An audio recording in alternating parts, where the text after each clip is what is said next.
that's not a scandal, but folks want to get, excuse me, Dan Snyder out of the organization very badly, and they're going to whatever efforts and means they can to get him out. I've already had my stance. I've talked about it many times over and over again, and I'm not really going to get into it tonight. And I'm not really going. A couple of articles that came out. Chase Young, Coach Rivera made some comments, saying that last year's injury was a wake-up call in the way he played up until that injury. So hopefully he'll come back, hungry and ready to rock and roll and pick up where he left off in his rookie season. They haven't really made too many free agent signings. They've re-signed a couple of players. But as I said, we'll break that down more when we do our free agents and pre-draft show closer towards the draft. We'll see if any more moves have been made or any more signings. And we'll break that down, Dujane and myself, but we always do with our Washington football coverage. So RobbieG, you got everything straight over there with your Twitch feed, buddy? It is live. I'm just doing one quick edit to our Facebook one, but then I'm ready to go, and then I'll just share it later after the fact. I love it when everything was working before the stream, and then right as it starts, it all goes to shit. Right? That's technology for you. But season 7, I'm super excited, as Carol alluded to earlier. Really exciting stuff with being able to predict a correct bracket on both sides. I don't know if I've ever been able to do that. I have predicted North Carolina to win it all in 2017, and they did. And I've predicted it again tonight. I don't know if I will get it right both times. I'm just excited that they beat Duke. We'll talk about that in the second hour. For North Carolina fans, it's house money, Carol. They're an 8 seed. No one expected them to be in the finals, and they ended Coach Krzyzewski's career, and that's their biggest rival. It's a really big deal in college basketball. I know you don't follow college basketball that closely, but my dad just joined us. He said, go Heels. Congrats on season 7. I appreciate that, Dad. He's got Robbie. Even though I don't watch college, I did see a stat/fact that Coach K lost his first game against North Carolina and lost his final game to North Carolina. Yes, in fact, that is a true fact. So, and what's great, Carol, is they've only played, after playing hundreds and hundreds of games against each other in their long rivalry. They've played in tournament games in the ACC tournament, but never in the full March Madness NCAA tournament. And the first time it happens is in the Final Four. And of course, now we know that Carolina wins it. So it's just, that's pretty exciting. It's just kind of crazy that always every year, one of the teams falls off, even in years where they've both done well. It's never, they never both gotten to like the Final Four and been able to play each other before. So that was a big deal. And it was a great game as well. And I just want to thank everybody for joining us in chat. My dad's in chat. Champ is subbing. We got other mods here, Andy there. I want to just mention one quick thing before we get started with season 7. I want to thank everyone. If you're watching on Twitch, right above me, it says 53 out of 50, which is the highest subscribers I've ever had on a channel. So I just want to thank everyone for all the support this last month. It really means a lot to me. It was a goal to try to hit 50 so we can get animated emotes, Carol. And we were able to hit our goal and get like the highest number you can get as an affiliate. So I really want to thank everybody for coming through together and supporting me in that endeavor. But we've got a lot to talk about tonight. I don't want to stall people too much. I know that we got a little bit of a late start, but Carol, it's been really up and down for the Capitals and we're not going to break down every game, but we'll definitely talk about some of the I'll go through the scores in general for some of the games since we've missed it, and then we'll talk about the last, what do you think, 4 games or so? Does that work for you? Yeah, that's cool. And then we'll talk about this crazy upcoming week, which is going to be really kind of important for the Capitals. And we'll also talk a little bit about the standings on where they stand and what are their chances of making the playoffs. Some people in some Caps groups are a little worried about that, and the Islanders are coming on strong. So it's not something that we should take away. We got an 11-point lead over them, and they have a game in hand. I was looking at that this morning. I definitely was going to speak on that, especially after the last 2 games the Capitals played, even though they were a week apart. But yeah, we need to talk about those last 2 games. Yeah, for sure. All right, so let's go rewind back. So the last thing that we really were talking about was there was the Canadian road trip, and then they right after our last game, we previewed an Islanders game, which they won 4-3. Talking about the Islanders. So just as a quick reminder, Ovechkin did get a goal in that game, and so did Anthony Mantha in that 4-3 victory. And then the Columbus game. Ovi also was a 3-star with Vitek Vanacek and Anthony Mantha. That game we won 7-2 over the Columbus Blue Jackets. Anthony Mantha got 2 goals, and Connor Sherry got a really nice goal later on, and Kuzi and Ovechkin got a power play goal in that one as well. And then Carolina, that's one of our best wins of the season in Carolina. It's a 4-3 victory.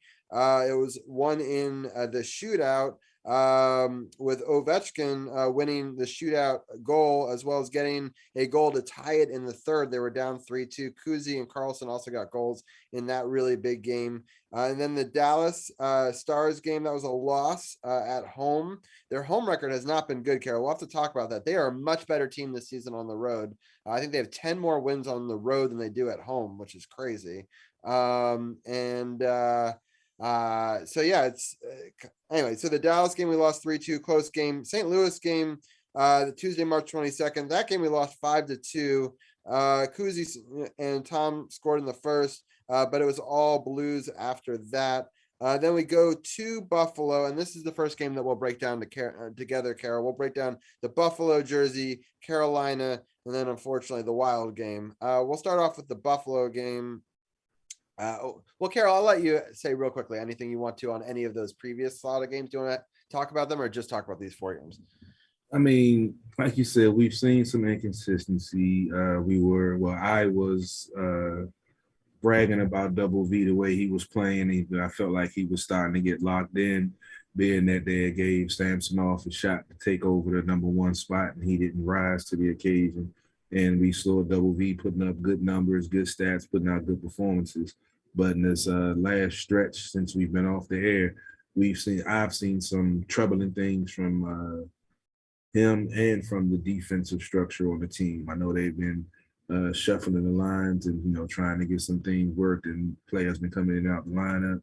But defense has to be consistent no matter who's on the ice. You understand the offense is going to fluctuate, but the defensive structure, pressure, and hustle should still be there no matter who's in the lineup.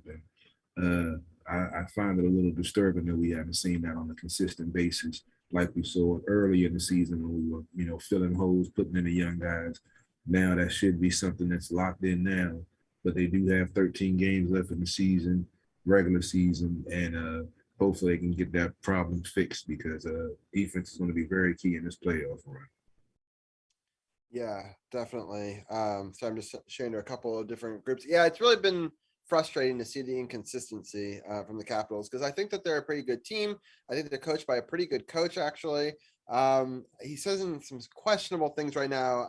We'll talk about his conversations with the media, and especially with how the reaction to the last game when we get there. But let's just talk. I just shared it to a bunch of Caps groups. If anyone has any questions in any of those groups, feel free to mention it. Also, welcome to CT to chat, and thanks everyone for tuning in over on Twitch as well. But let's break down this first game here of sort of the last week, or we're going to do like kind of the last 2 weeks. It's Friday, Saturday, Monday of last week, and then the game that was yesterday. So Mantha scores his 7th goal of the season, assisted by Nicholas Backstrom, his 19th. Tom Wilson's 26th, about halfway through the first period. They then tie it. And then Nick Jensen gets a goal, his 5th of the season, 4:06 into the second period. They then Jeff Skinner again ties it. And then they take the lead at 12:55. And then Ovechkin, just a couple minutes later, gets his 41st goal of the season, assisted by Evgeny Kuznetsov, his 42nd assist. That's what ties it. There's no scoring in the third period. It goes to the shootout. They start off with picking, as a home team, they get to choose this to shoot first, and they score a goal, and Nicholas Backstrom misses. And I was pretty worried about it because if I remember correctly, like TJ Oshie is not in this game, right? Nope. So so that's unnerving. And Backstrom's probably our second best at it. So anyway, he misses. I'm like, oh, that's not good. The big save on the next one, because if they go up 2-0, it's pretty much done. Kuzi gets a really, really nice goal. That's the one I believe that's like the slowest moving goal of all time, where he like creeps along, shuffles, and then he finally scores. There's some really great commentary online and GIFs that came out of that one. But it's a great goal and it's needed because it ties the game. It's a shootout miss, so he didn't get it on goal, and then Ovechkin wins it himself with a shootout goal. It's a big win over Buffalo. In Buffalo, it was weird. The Capitals were wearing red because Buffalo's wearing their alternates. But Carol, what are your thoughts on that game? It was definitely a tough game, going 60 minutes the way they had to come back, even though they started out, getting the lead, because normally when they get a lead, they pretty much lock it down and shut it down. But like you said, Ovi doing this thing, tying the game late to force overtime and the shootout to overtime. It was a pretty exciting overtime. 7 shots on goal for the Caps, 5 for Buffalo. Unfortunately, one of them didn't go in. And yeah, Kuzi with that slow motion, stick handling and quick wrist shot. Yeah, Kuzi's locked in right now. So, I feel he's ready for the playoffs, and he's going to be, in that form like he was in 2018, point producer and, playmaker when needed. So, yeah, I'm loving what I'm seeing from him.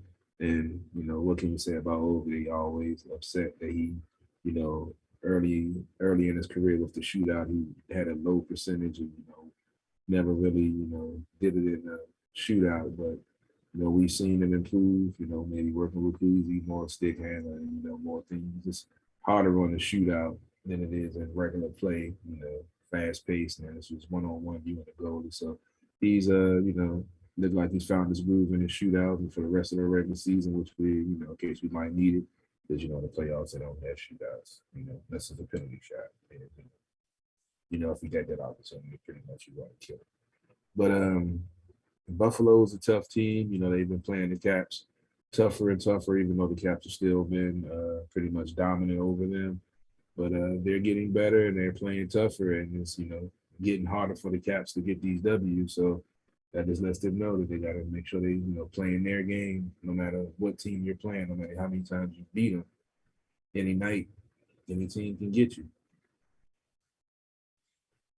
Yeah, for sure. It's been a rough start here for North Carolina in this NCAA finals game. They're down 5-0 to Kansas, and just some tough plays right there. But overall, I am super happy that the Caps were able to come away with that victory. It's not like it's the most exciting team, but them and Jersey were 2 back-to-back games that happened on back-to-back nights, and you have to get both of those wins, especially if you're going to falter against some of the top-ranked teams, which we'll see later in the week. But another 4-3 victory. This one, Jersey scores first a minute into the game, which seems to happen a lot to the Capitals. They get jumped on a lot by opposing teams, and that'll be a trend that we'll see later in the week. But Tom Wilson, 240. That was actually in the second period. That was in the second period. You're right. That's right. I missed that.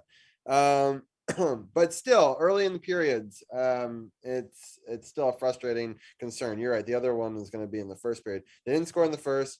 Jack Hughes early in the second.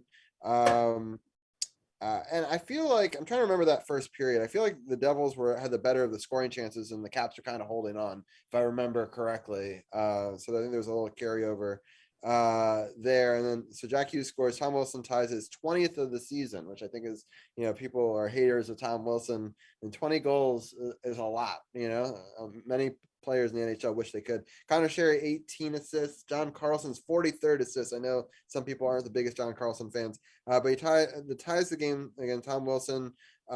Jersey takes the lead 2-1 going in to the third period. I was a little bit frustrated with that, but Connor McMichael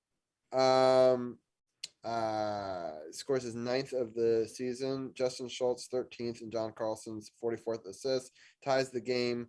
About 5 minutes later, Nicholas Backstrom scores his sixth, assisted by Anthony Mantha, his 7th assist. We take a 3-2 lead, and then Ovechkin just a couple minutes later on the power play scores his 42nd of the season, assist by Kuzi's 43rd, and Nicholas Backstrom's 20th to take a 4-2 lead. And then they get a goal at the very end with a pulled goalie to make it closer 4-3. But overall, just a really dominant third period, and they took over the game against a team that they're much better than. Carol, what are some of your thoughts on that? Yeah, that was an awkward game. Like you said, the first period, no score. Jersey outshot the Capitals, I believe, 10-7. And then the second period, as you mentioned, the early goal. To start the period, I'm trying to remember what happened on that play, but it was so long ago I can't draw a blank right now. I know I did a video on it, but yeah. And then Tom Wilson, that's my dude. During that 2 weeks off, there we mentioned one of the games was kind of lopsided, and my man Tom had to prove a point, and he dropped the gloves and he put a hurting on one of the dudes from one of the. They're going to see him again, so. But he's good with the hands. He's good on offense. He plays a 200-foot game. His forecheck is ridiculous. I mean, you can hate him all you want. And like they say, he's on your team, you love him. If you're playing against him, you hate him. So I get it. But this dude is, he's going to be a problem for the rest of his career because he's only going to get better. And he's a physical force, and he can score when needed. So you can put him on any line, and he's effective. So I love that he got his 20th goal in this game. And just that third period, just to see the execution, the defense that they were cutting off, passing lanes, they were blocking shots whenever Jersey tried to get a shot off, and most of the shots that they did get off from the outside. They were keeping the crease clean in front of double V. And they took over that third period and put up 3 goals to win the game 4-3. So, you don't like to have to go down, to have to come back up and score 3 goals in the third. But the fact that they were able to do that, helps build confidence in the team and lets them know, hey, when you play the right way, play defense, and your offense is clicking, anything is possible. For sure. So I'm happy that they got these 2 wins. Maybe not the most conventional ways. They didn't beat down a team that they should have beat, but then there's a bit of a lull, not that much of one. There's Sunday off, and then next Monday they go into Carolina. Now Carolina's got a lot on the line here, right? They don't want to get season swept by us. It's just not going to be good, especially if there's a really good chance we may play them in the first round in the playoffs. So they have to gain some confidence from that, right? They need to have a statement game where that shows that they're in it, because the Capitals have kind of they've really beaten them pretty solidly this season. And last game was a 4-0 shutout. Yeah. So it's a frustrating game. They start off scoring quickly, 2:41 in. They double it at 7:47. In the second period, Tom Wilson gets an unassisted goal at 6:47. That makes it 2-1. Some questionable calls both ways, especially which led to a shorthanded situation where Sebastian Aho scores 3-1, where if they score in that power play and make it 2-2, I think it's a very different game. They're able to ride that momentum. Just about 2 minutes later, they get their 4th goal. And just 5 minutes later, they get their 5th goal. And then in the third period, they make it 6-1. I'll be honest, Carol, I had my best friend from out of town here for this game. I did not catch a single minute of this game. I saw that they were down 4-1, and I was like, I'm not going to turn that on. So I did not turn it on for the third period. And I feel kind of like a bad Caps fan, but I haven't seen the guy in 5 years. So there are nights that I will miss. I see almost all the 82 games.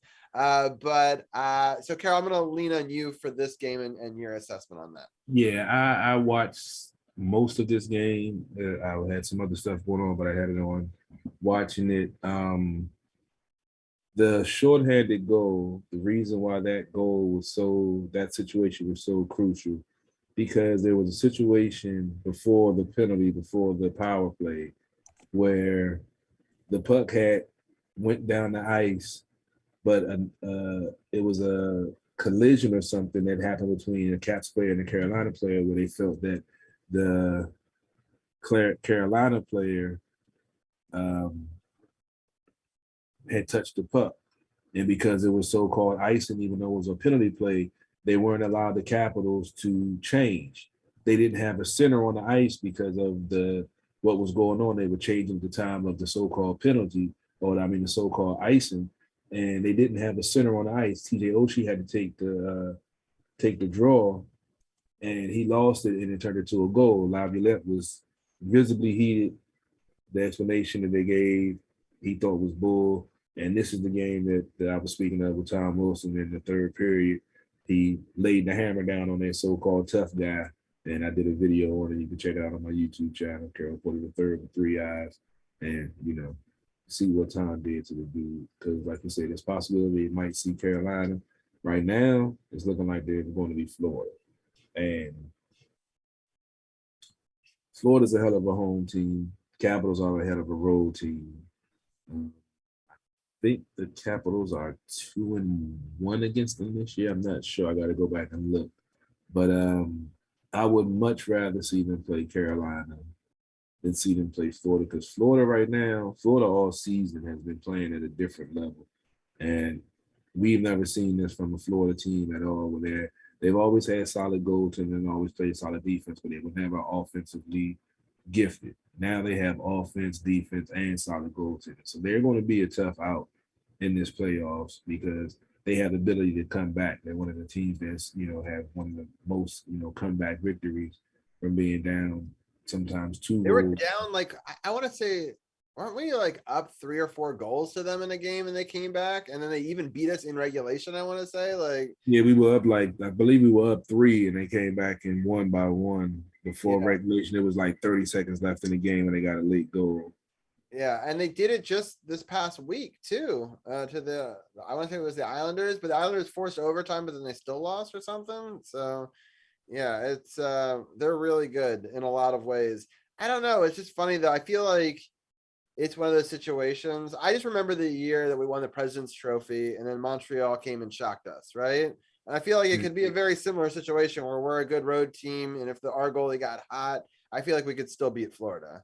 Like, I don't know. I understand they've been really good all season, but I feel like we could surprise them. I mean, I definitely agree that this team can get hot and get solid goaltending. And we've seen this team lock it in, even when they I would love to go to that bracket though, because think about it. Toronto plays Tampa Bay. Toronto always loses first round. So it'd be Tampa Bay. So we play Florida, we play Tampa Bay, and let the grinded out Pittsburgh play the Rangers, Carolina, play, Boston, let's say. So, then they could all beat each other up, before we have to play them in the finals. So I wouldn't mind flipping sides of the bracket, to be honest. I mean, the fact that they are a quality road team, I like it because remember in the championship run, they clinched every series on the road. One of only, I believe, 4 teams that ever do that in Stanley Cup history. So the fact that they're a quality road team, is why I'm not really worried about being the AFC, because when they go on the road, they simplify things. They, make it easy. We know when they get home in front of the crowd, sometimes they want to get too pretty, too fancy with the passes. I hate the drop pass. I'm starting to hate that because they depend on that too much, and it's been causing too many turnovers, especially as Craig Lockwood always said, the danger zone in between the dots and the blue line. All the time, the drop passes have been causing a lot of turnovers and odd man rushes in the other direction. So when they go on the road, they simplify things. They have the team meals together. They're always together because they're in the same hotel. And it's like it's easier for them to play. They're more loose because they know they're on the road. They're going to deal with adversity. They have to deal with the first 10 minutes of the period of the game because they know the crowd's going to be in it. The other team is going to be focused trying to get that first goal to keep the crowd going and get it amped up. And when they can squelch that or even get a goal of their own in that first 10 minutes to shut the crowd up, then, then it's just ABC 1, 2, 3 after that. They're just playing their game, they're comfortable, and they're doing their thing. When you make another team chase and come from behind and not be able to play their game because now they're chasing the score, trying to tie the game back up so they can try to start playing their game, then you have the advantage. And we know with the Caps being so physical, the way they play with the forecheck, and the defensemen jump into the play. And like you mentioned, John Carlson, with 43 assists, this season. That's some offensive players don't have that many assists, and you got that from your, one of your defensive guys. So this team can go on a nice run with the coaching, with the veterans, with the youngsters that's on the squad. They have the hustle, they have the want, and they have the ability. It's just about doing it consistently and doing it for 60 minutes each game. And that's the issue that I think they've been having lately, being consistent and doing it for 60 minutes. I agree. I think the whole lineups are all, a mess. And the problem is like where you're going to want to put Johansson in the future versus where they started him. And just like, there's just no chemistry. And I'm not really sure about that move, Robbie. Yeah, I thought that you wouldn't like it. I'm not surprised. I mean, it's not that I don't like it. I just don't understand it, because we know when Oshie's out, that's a big issue because he's so physical, he's talented, and he plays a 200-foot game. Now, if you're going to go out and get somebody that could possibly fill in when he's not there, I don't see Johansson as that player. And then you saw when they put him on the first line, he didn't belong there. And I'm like, where is he going to fit in at? Because you have McMichael on the third line. He's been playing well. He's actually, even though he's a rookie, he's been, playing a good 200-foot game. He has 9 goals, and he's been effective. And then on your fourth line, that's your grinder line. That's your, your physical when you need to calm things down. Your second line with Nicky and Oshie and who's the other one on that line? Is it, Sherry's on the third line. Who's on the second line? Backstrom, Oshie, and but my question is, where does he fit in at, and what does he bring to the team that can help put them over the hump? I really don't know what he brings to the table that can help this team be better. Yeah, I mean, I don't know. It depends on who he's trying to fill the void for, I guess. I don't think that he's going to be that physical guy. I think defensively he is better than what we were seeing from Sprong. I mean, Sprong at times was a turnstile. Like I like Sprong a lot, but I mean, there's a reason why so many teams have moved on him in such a short period of time. It just he's playing last time I checked. I know, but also like when you're put to be the best player of a really terrible team, it's a whole different spotlight and a whole different situation. He was never going to be. That's not what we needed him. We needed him to fill a role and be better defensively, and it just wasn't. And he got in Laviolette's doghouse. And now I don't know if that's right or wrong. And Laviolette seems to think that Johansson's actually playing well. He just hasn't scored yet on the offensive side. He thinks defensively, and he's picking up the system pretty quickly, and he seemed pretty happy about him. Now, I don't know if that's lip service or what the deal is with that, but he's not chewing him out yet. He's not saying, I'm done with the guy, right? So and I don't think he would. So where have they been putting him at? So where has he been at? I haven't even really. That's the thing. I haven't even on the top line. They put him on the number one. They still got him on the top line. Well, today they've demoted him back to the third line, which I think is the right line for him. So let's see how he does on, I think, the right line. So who are they taking out for the third line? So McMichael isn't playing again. So it's going to be Sherry on one side, him on the other. They're also switching wings, right? So Johansson, I think, plays better on his strong hand than his offhand. He's been playing on his offhand side the first couple of games. So they flip him to the other side, put Connor Sherry on the other side of Eller, centering that line. I think it could be solid. I'm curious to see. So because I think that it puts also Tom Wilson back on the top 2 lines, which I think is needed. I didn't like him. McMichael out, and he's McMichael's playing terrible at wing. So you either put him at center or not, but you're not going to play him over Eller. Yeah, you're not going to play him over Eller. I know Eller's having a tough season, but you got to let him fight through that. I mean, I wouldn't even necessarily Eller's having a tough season. He's just on a fucking COVID list too many times. Right, and injured. It's just like I say that.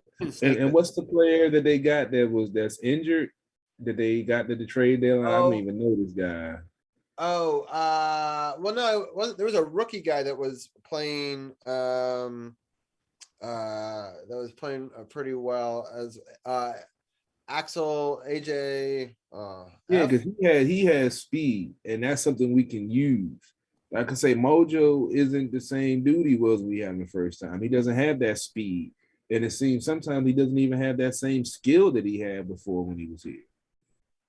Yeah, I agree. Gil was commenting on Facebook, which is a shame because McMichael was finally playing better as a center, and I agree. Like, but it's hard. I don't really. It's not an easy job for Laviolette. I know there's a lot of people that are armchair GMs, on Facebook saying this is better, that's better, whatever. But like when you look at it, we've got a lot of really good, solid players. We got to sort of figure out where the chemistry is. What question to you, Robbie? Yeah. If McMichael, say you put him at center, because we know Eller is versatile. He's been able to move around the lineup before. Yeah. What about putting McMichael at center and putting Eller on? And take Sprong out, or not Sprong, take Sherry out. No, I'm just saying have McMichael play center and keep the line the same. Just put McMichael at the center position. And just take Eller out. No, put him in McMichael's position. But I'm saying McMichael's not playing. Eller's playing. No, I'm just saying because they were on the line together, and by taking him out, they're putting Mojo taking off the line though, Carol. Say that again. You have to pick somebody to come off the line. Who's coming off the line on the third line? No, because right now it's Eller, Mojo, Sherry and Sherry. Yeah. So if you take Sherry before it was Eller, Sherry, and McMichael. Right. So what if we put McMichael at center and put Eller where McMichael was and keep Sherry on the line? Would you try that? But where's Johansson then go? The bench. No, you gotta I don't think he's I think he's better defensively than McMichael. So I don't know if that would work. And I don't know if Eller is as good as a winger. I mean, I understand he is versatile and you could throw him there, but I don't know if I would do that. I would rather try that than have Mojo on the top line. I agree. But let's try Mojo on the third line, see how that works. And let's see. Yeah, we'll see what it do. Well, no, we're playing against Tampa Bay, a very good team. We'll know very quickly if this is going to work or not. We've got a tough schedule coming up. Let's get into that last game, that Minnesota game, because I don't think you have anything more to say about the Carolina blowout, right? Like, nah, just the Tom Wilson whipped some ass in the third period. Yeah, that's true. The Wild game was a really shitty start to the game. 2 shots, 2 goals, 36 seconds, minute 37 in, 2-0. Second period, they add another one. Third period, right at the beginning, add another one. It's already 4-0.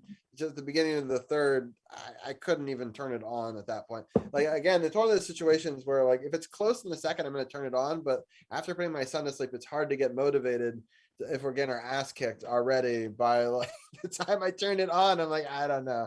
There's a lot that I can be doing. So the Caps need to have better effort in the first half of games to at least be in the game, in my opinion. I mean, I know we cover it. I should watch all the games, but the fans are going to get on them. And you see them, like, the fans are just going crazy in these groups. I know you hate the groups, but like, but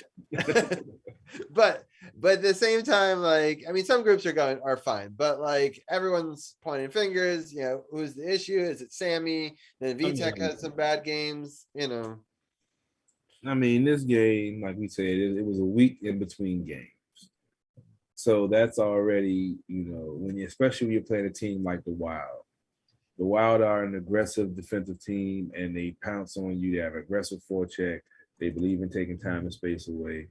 And by the time I got a chance to check the game, it was already 2-0. So I didn't really get a chance to look at the game. But after with it being almost a week off between games and playing against a team that's been playing on a regular, that's a good team, that, one of the tops in the league in offense and defense, I can chalk that one up. But these games going forward are very crucial. And we've seen this team battle back after a bad loss or a couple of bad losses. They were outscored, 6-2, 11-2 in the last 2 games. So, and there's something about some teams have really good matchups, right? Like the Wild crushed us, or like beat us in Minnesota. I remember that game as well. I have a friend of mine. I feel so bad. He went to both those games. He traveled to Minnesota, then he came to this game thinking it was the rematch game.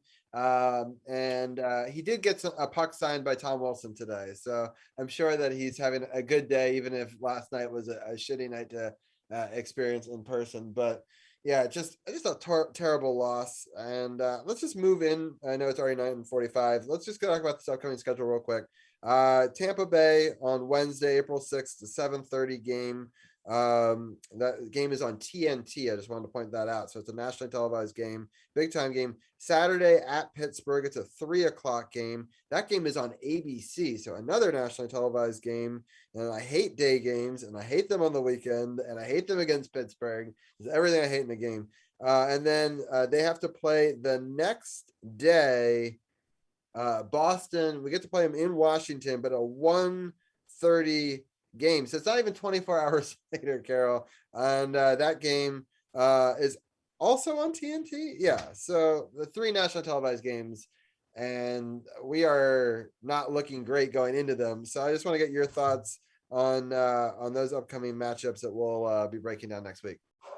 All right, Tampa Bay game. I mean, first of all, like you said, the last 2 games they haven't looked like the Capitals we're used to seeing, and I'm sure Coach put them through, some grueling practices to get them back locked in. So that's kind of why I'm not really too anxious about it, even though it is a hell of a matchup for the next 3 games. And like you said, 2 of them are early games, and we know how sometimes the Capitals don't fare well in those games. But and back to back, and against specifically those teams. Yeah, I mean, like I say, Tampa Bay. I was actually, I don't know why, but the other day I was watching the 2018 Stanley Cup run. I was watching the Stanley Cup film, and excuse me, and saw how they dominated Tampa Bay in those last 2 games of the series to take it in 7, shutting them out in both of those games. That was a crazy, crazy series. Yeah, by being physical and taking away time and space and hustling and playing 60 minutes of hockey. So I'm thinking my thought process with this team, the way they've played and battled through adversity throughout this whole season, I think they're going to be ready for these 3 matchups, knowing one, as we spoke about earlier, with the Islanders playing, pretty good hockey, only 11 points behind.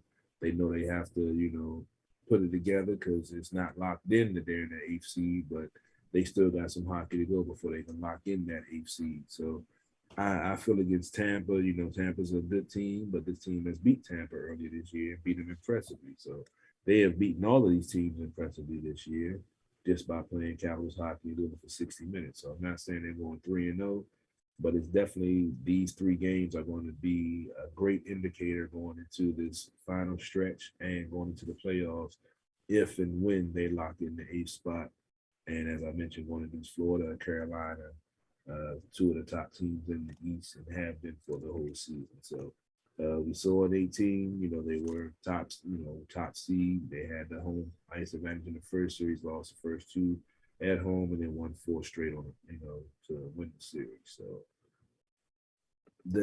all the ingredients are there. It's just the fact are they going to be able to get everything together and get locked in like we saw in that 2018 run. And I think this stretch, especially these next 3 games, are going to be a good indicator of where this team is at, even though they're coming off of 2 bad losses.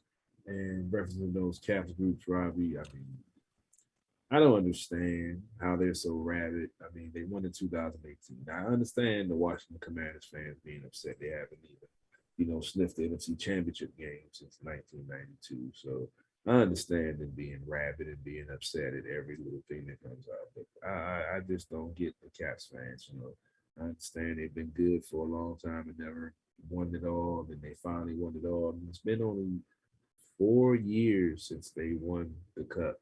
And you have fans that's, ready to jump off the bridge and fire this person, and this person sucks and trade this person. Come on, man. Yeah. Pump your brakes, slow it down, just relax. We know hockey is a difficult sport. 16 wins against the Stanley Cup. And we've seen this team do it before, the hardest way, winning on the road, clinching on the road all 4 series. So pump your brakes, y'all. Just be easy, man. Take a breath. Go take a shot or something. You'll be all right. Yeah, scoring update: UNC 22, Kansas 18. UNC went on a nice little run there. They've been playing much better basketball, so that's exciting. As a big Tar Heel fan, they are in the national championship. If you're just tuning in live, they are my pick to be the champion, and my pick for the runner-up was Kansas. So my bracket is still intact, but obviously there's still a long ways to go in this game. But it's giving me hope that they're taking it to Kansas, and they're doing much better than a lot of people would predict an 8 seed to do against a number 1 seed in a final. So that makes me excited. We'll talk about that more in the second hour. And so we talked about the Tampa Bay game. Did you want to talk any more about the Pittsburgh or Boston game before we move on to baseball? Pittsburgh, we know, that's going to be a grueling battle, how they roll this rivalry. And Boston, I just want Tom Wilson just to punch Brad Marchand through the ice. That'll be, they could lose the game 7-0, but as long as he knocks Marchand's head onto the ice, I'll be happy. Yeah, I hope we crush all 3 of these teams. I hate all of them, but I will be excited if we can win 2 out of 3. I'll put it that way. I am not. I mean, I think we're better than Boston, but I mean that's still gonna be a tough back-to-back game. But I'd really like us to beat this Tampa Bay game because it's at home. I mean, I'd really like to find some way to win all 3. I hate Pittsburgh, but I think at Pittsburgh is going to be a tough one at 3:00 in the afternoon on a Saturday. I think we could win this Tampa Bay Wednesday game, or hopefully make it close in that Sunday Boston game. So those are my predictions as we beat Tampa Bay and Boston, lose to Pittsburgh. But I really hate Pittsburgh, so I really hope that we'll find a way to win all 3 of them. I don't know if you want to give your thoughts before we switch gears to baseball on this. Yeah, I would love for them to win all 3. It would be great to do that, but 2 out of 3 I'd be good. But win all 3, that means they were locked in playing Capitals hockey, playing defense, and playing 200-foot hockey. And if they do that, I would love to see it, especially going into the tail end of the season and getting ready for the playoffs. Yeah, for sure. All right, let's bring Brian Brennan in here. I'll let you guys talk a little bit of baseball. How are you doing, Brian? I'm good, guys. How are you guys doing? Happy Monday. Happy Monday, Brian. The Carolina Tar Heels are up 22. Yeah, man, you're close to winning. Now. You got a good chance at this thing. You got a good chance. I know. I don't want to get too excited because I don't mean. Yeah, it's gonna be either you or Lee. It looks like in this bracket challenge. Yeah, that's really cool. All right, well, I am going to mute myself and let you guys chit chat a little bit of baseball. I'm going to still be in chat, but with all the different groups. But yeah, break down this upcoming season for both baseball in general, but also the Nationals, and of course, I know you'll talk about the Yankees. And then I'll come back and we'll talk a little bit of soccer when I return. All right, sounds good. BrianB, what's going on, man? We got CP3. What's up, man? What's going on, man? We got baseball around the corner. I've been feeding for a little while. I've been going through some baseball withdrawal, some Juan Soto withdrawal, honestly, because I'm hoping they get that contract extension done. Because I couldn't take I couldn't take losing Max, Bryce, and Juan Soto and Rendon in a 4-year span, dog. I think I couldn't even watch baseball no more.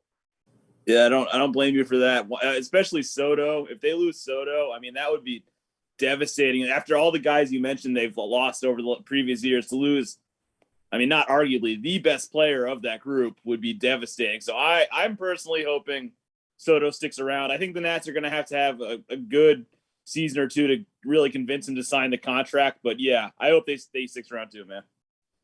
One of the things that I saw, one of the articles I read, that Nelson Cruz being on the team is definitely a good thing. Because him and Nelson Cruz, being both from the Dominican, they formed a relationship off the field, and the fact that now he's on the team, I'm hoping that gives him some good feelings about hopefully staying. And then you got Parra back. He was designated for the minor league contract. He's working his way back into MLB shape. I just can't see this kid. If, like I said, if this kid goes somewhere else, man, I'm gonna be sick. I was upset when Rendon left. I understand, Strasburg and Rendon pitching, yada yada yada. I get it, but yeah, I like Rendon. I love Rendon when he was here, man. So cool, calm, and collected, especially at the plate. Great third baseman, consummate pro. And if we can't get Soto locked in, bro, Yeah. I don't know what's gonna happen, bro. I might be out in National Park with a picket sign or something, man. I don't know. Yeah, you can do like a protest. You can block off the stadium or something. You like the truckers. Looking at these Nationals, in the spring training, they've won 2 games. I don't even want to get into their record, but they've only won 2 games.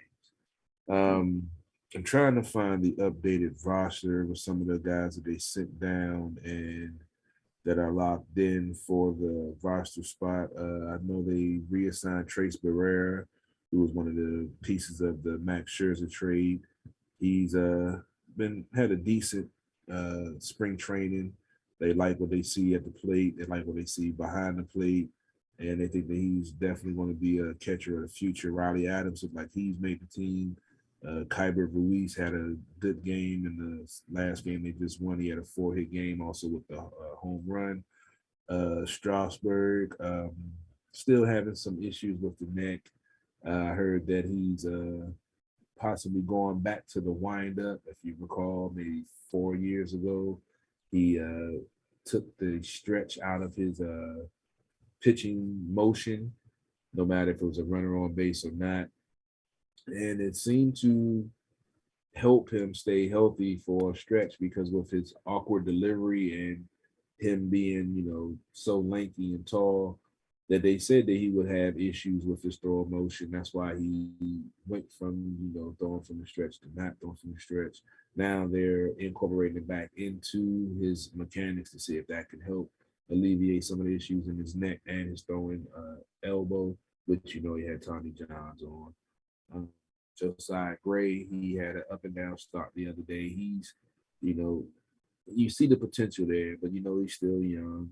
He's still developing. They re-signed Anibal Sanchez. He didn't have the greatest start a couple of days ago. I believe him and another pitcher combined for 20 earned runs given up. So we've seen this before with this team, especially with the spring training, with the lockout and everything. So it's shortened. And team folks aren't in their rhythm because they would normally be at a certain point in their training and in spring training, but it got pushed back, yada yada yada. But I'm hoping for some good things from this team. It has a lot of youth, it has some veterans, and we've seen it before. It takes a little time for the team to get itself together. 1931 and that World Series championship run, and they got things locked in, figured things out, and went on that historic run. So. I can't wait to see what this team is going to do. I miss some of the, Trey. I miss Max. I'm definitely going to hate one of against Max and with the Mets. That's going to be torture watching him pitch against us. But this team has potential. We're going to see what it do. Some folks say it's a total rebuild. Some folks say there's potential, but we won't know until they get on the field, get in the groove, and see what happens. But I'm definitely anxious to see where this team is going to, start out and end up with this upcoming season, especially with this your favorite universal DH shenanigans. Hey man, they wouldn't have even signed Nelson Cruz if it wasn't for the universal DH. That's why I'm not really. That's why I'm trying for to Nelson Cruz. I'm trying to embrace it, Brian, but I just find it hard. I guess we got to start getting to the games, and once he hit his first home run in the regular season, I think that might alleviate it. But there you go. It's just, I miss the whole dynamic of, the double switch and having to worry about, who's coming up next. And if you have enough pitchers and you have a right-handed pitcher in the bullpen, is the pitcher going to have to hit or you're going to pinch it for him? I love that whole strategy that goes into it with the NL game. I'm going to miss that in the late innings of the game and trying to figure out the manager trying to figure out what he's going to do when he's down and run and the pitcher coming up, you got a man on with 2 out and you need this base hit to get the tie the game. I'm gonna miss that aspect of it. Yeah, like you said, as soon as Nelson Cruz hits his first home run as a national, you're gonna forget about all that. I don't need to beat a dead horse. You know how I feel about the universal DH. I think it's great, and like I said, I think you're gonna be a big fan of it too. Once you stop seeing, instead of pitchers going up there and looking at 3 straight strikes, you're gonna see actual hitters. So I think you're gonna be fine with it. The CP3, I think you'll be all right. Home run, that shit is great, man. Yeah, but that's like once in a blue moon, dude. Like that happens like so rare. Like that's but when you're there to see it, it's like, yeah, I was here to see. I know, it's exciting, but like I'd actually rather see like an actual hitter. I really would. I know we've debated this thousands and thousands of times, but dude, I can't with pitchers hitting. I understand, man. You're an AL guy. I get it. You're an AL. Yep. I used to be an Orioles fan, so I used to love Harold Baines and all of those, DHs. But once I came to the National League, man, I just love that whole strategy part of it. I feel like that's pure baseball. That adds a whole nother nuance to the game and makes it that much more intricate and that much more crucial, especially in this analytic-driven league now, to actually have to, make a real decision, not based off of numbers, like what am I going to do in this situation, boom, boom, boom. So I'm going to miss it, but, like you say, it is what it is. All sports change, all sports adapt. So, like I said, I'm going to do a screaming and crying, but I'm going to have to adapt to the new universal DH. Yep. So what does your Yankees have in store? I know they are over the luxury tax as always. What big names are they signed this year to try to make their infamous World Series run? Well, the thing that most Yankee fans are complaining about this offseason is the fact that they didn't really make too many big free agent signings. They are coming in with their highest payroll ever, according to their GM, Brian Cashman. But a lot of the fans are really pissed at the Yankees because they didn't sign Carlos Correa from the Astros. They didn't sign Trevor Story from the Rockies. They didn't sign Freddie Freeman to play first base. They didn't really go out there and make too many trades. They're coming in with, it's a different roster, but it's still a lot of the same pieces here and there. So there's really, I don't know what the Yankees are going to do this season personally. Even as a fan, I would love I'd love to sit here and say they're going to, win 100 games and win the division, but I don't know. Their division is so tough. Toronto looks really, really good. They barely missed out on the playoffs last year, and they only got better this offseason. The Rays are always good. You can't count out the Red Sox as much as I hate them. Can't count out the Red Sox. And the Yankees are right in the mix, too. It's going to be the toughest, most competitive division in all of baseball. It's going to be an absolute dogfight all season. And hopefully the Yankees come through. Also, they absolutely, you talked about Juan Soto and his contract extension. I agree with you that I hope Juan Soto signs with the Nationals, but I'm much more hoping that Aaron Judge signs a contract extension with the Yankees. They are working on a deal to try to get it done before opening day. They need to lock Aaron Judge down. He is the face of not only the Yankees franchise, but in my opinion, the face of New York sports across the board. So hopefully they lock down Aaron Judge, preferably before opening day, which is this Thursday. But yeah, I literally can't tell you where the Yankees are going to finish. Could be anywhere from first place to fourth place. I don't know. All we know is that the Orioles are coming in last.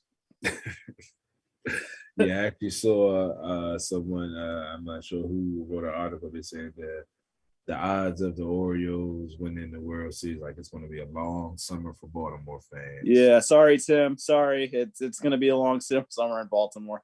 Yeah. Like I said, I was an Orioles fan way back in like the late 90s. So, I mean, the sad fact that they're still chasing a championship after all of these years. And I said it then and I'll say it now. Peter Angelos is the worst owner in MLB history. And as long as he owns that team, they're going to be nothing. It's true. It's true. I'm sorry for Baltimore fans. Like I said, I used to root for y'all. I was out the Camden Yards, out there. But yeah, the way some of the Commanders fans feel about Daniel Snyder, I feel the same way about Peter Angelos. But wrapping up this baseball segment, I know you guys got a lot of basketball to talk with the NBA and the NCAA that's going on right now. Just Brian, let me get you a quick synopsis of the meat of this order that's going to be coming up, with Juan Soto apparently going to be back number 2, Nelson Cruz behind him, and Josh Bell behind him. With those, sorry to interrupt. I think that's definitely, sorry, Carol. I think that's a good 2 through 4 of the lineup for the Nationals. It's everywhere else in the lineup that I'm concerned about for this team. They're definitely a really young, outside of those 3 guys. Like, those are, Josh Bell's he's been around in this league for a while. He can really hit. He can field as well. And, we saw it last year with this team. He played most of first base, even with Zim on the team. And, I thought Josh Bell was great for the team. And I've already pontificated about how I think Nelson Cruz is going to be great for this team. He could be. It is only a 1-year deal, so if the Nationals do struggle this season, which they might, Nelson Cruz could end up being a trade candidate down the road. And obviously Soto, who is one of the odds-on favorites for NL MVP this season. I think that's a great 2 through 4 in the lineup, but it's everywhere else I'm a little bit concerned about with this team when it comes to offense, at least. Yeah, I saw Robles. He avoided arbitration today. He's not the stellar guy to plate. I wish he would try to bunt more with his speed instead of trying to hit for power. Like I said, you got Parra down in the minor league deal. He's always a good injection into the lineup, spirit, hustle, great locker room guy. Luis Garcia, second base. I like Garcia. Garcia's a good player. Yeah, he's definitely has potential. That's the one thing you miss with the veterans on the team that we used to have to help, give the tutelage to the young guys, show them how to prepare, show them how to practice. But as I shared the article with you, Brian, about Nelson Cruz, they say that's one of his strong points, working with the young guys, teaching them the right way to be in the game, to play the game, and how to train and be in shape for, the 162-game season.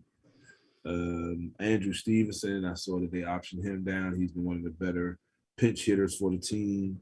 Lane Thomas, center field. He'll be backing up Robles, and he still can play. I believe he can play right or left also. He was a nice piece that I liked last year that they added to the team. He had the hunger, the hustle, and wanted to be out there no matter what. And I guess we got to talk about the pitching of this team, because that's always been a strong suit of the Nationals while we wrap this segment up. We spoke with Strasburg, we spoke about Sanchez, we spoke about Desai Gray. You still got Joe Ross. You got Voth, who they moved to the bullpen, and Eric Fetty, who I wrote an article about years ago, that I thought that he could take that next step. It's taking a little bit longer for him to do that. They've added Sean Doolittle, brought him back. And you got Patrick Corbin as your opening day starter. How do you feel about this Nats pitching rotation, bullpen, and starting 5 going forward? Because we know that, like I said, the Nationals have been known for always having strong pitching. How do you being our baseball guy? I know a little bit, but I always take my hat off to you because you are definitely a student of the game. How do you feel about this Nats pitching situation right now? I think the starting pitching is definitely solid. You mentioned Strasburg's obviously coming off of a pretty heavy duty injury. The last time we really saw him 100% healthy was in the World Series in 2019. So he's got to bounce back from that. Corbin, I think, had a rough year last year, but he's got really good potential. I guess he is starting opening day against the Mets. So we'll see what Corbin does there. I'm glad Anibal Sanchez is back. I love Josiah Gray. I think that, they obviously got him in the Scherzer trade, and I think he could be a really huge addition for this team. He's really young, but he's got electric stuff. As far as the bullpen go, and Joe Ross, of course, Joe Ross as well. He's been around the team for a while. He's solid as well. The bullpen, we saw it last year. This bullpen has had some major issues last season. That was not good at times. They blew some heavy duty leads last season. Will Harris, I think, could be good for this team out of the. I know you're not a huge Will Harris fan, but I think he could be all right out of this bullpen. I'm glad Dew is back. I love Dew. Dew is one of my favorites from that 2019 team, so I'm glad Dew is back. But I'm hoping the bullpen does better than last season. I mean, last season was a disaster for the bullpen. They got to bounce back in a big way. They want to have any chance of finishing any better than fourth place, honestly. Bullpen's got to do its job. Along with Doolittle, they've actually brought back Tyler Clippard also. Oh, nice. Another former Yankee, too. Yeah, that's crazy. And I'm going to. I love Clippard when he was here. He was always locked in. He was the closer and the setup guy, and he was always effective in either role. So I'm definitely anxious to see what this team is going to bring to the field this year. Like I said, we've been so used to the stellar pitching with the starting rotation. I even started the hashtag Fear the Aces because they had so many quality pitchers that they all could be considered aces. So now we're going through a little developmental phase with some of these pitchers. We saw in the past how we developed them. Some we traded away, some we kept, some developed well, some didn't. So this is what it's all about. Mike Rizzo has done a great job since he's been here, evaluating talent, bringing in the right people at the right time. And hopefully we can get that locked in again. We have some, like I said, some old pieces from the old days, some pieces from the World Series championship run. So let's see what they do. And always good, Ryan Zimmerman is still associated with the team, even though he's not playing, officially retired. So his knowledge and great skills at the plate, on and off the field, tutelage, knowledge, all of that good stuff is definitely going to add to this Nats team and roster. So I can't wait to see what happens in starting into 2022 with the new season. And let's go Nats. Yeah, I'll just add, I think the Nats can actually get off to a somewhat decent start. They're playing the Mets in the first series of the season, and the Mets are right now, they're down. Jacob deGrom is out until at least June, apparently. He's dealing with some issues in his shoulder, so he's out for opening day. And Scherzer, who would be the backup to deGrom for opening day, he's also currently dealing with a hamstring injury. So Scherzer could also be out for opening day. So the Mets are down. Potentially their top two pitchers. Could be good news for the Nats on opening day, I think. Well, I'm sorry to hear that Max isn't feeling well, but I'm not sorry that Max is not feeling well. Yeah. Wish he was still here. I love that dude, his intensity and the way he pitched and just his whole outlook on everything baseball related. He was a great mentor, and I feel like he was a very key piece to Strasburg, getting locked in that World Series run and learning what it meant to be a number one pitcher and how to prepare and how to stay healthy, because he had as healthy as years when Max was here. So hopefully, Strasburg can turn into that guy that we saw Max was throughout his Nationals career, and it's gonna suck to see him in them damn Mets colors. I wish it was the Yankees, but yeah. I would rather he would be with the Yankees. I would rather he would be with the Yankees. Yeah, me too. Yeah, we might need to ride out, man. I might got to be on the side. I'm gonna get him out the NL East, then. It's so weird. It's just I don't get it either, man. I don't get it either. Him going to the Mets. I don't know.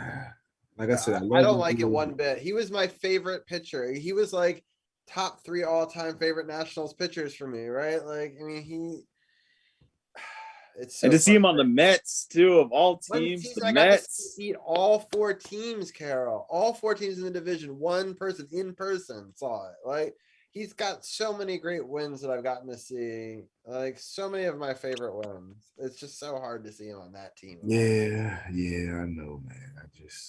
And then Trey, you know how much I love Trey Turner, man. It's Rendon. Yeah, I told you I watched the World. So I was in the championship mode up night. I watched the Capitals championship film, and I watched the Nationals World Series run.